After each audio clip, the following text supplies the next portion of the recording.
við til hamingju með sigurinn. Þetta var ekkert sérlega flottur leikur framan af, svona menn aðeins að koma undan jólunum. Já, þetta var svona, þetta gekk illa að hitta í löngum köflum. Það var náttúrulega bæði lið.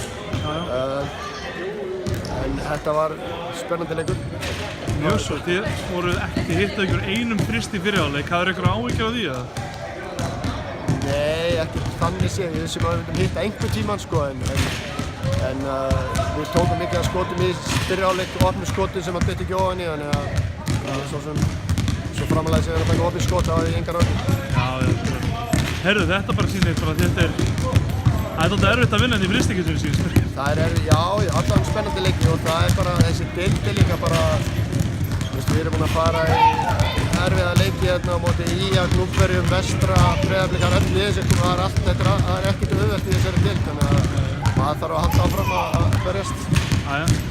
Herru, það var bara, það var ekki með sigur og bara gleðilegt nýtt ár. Takk,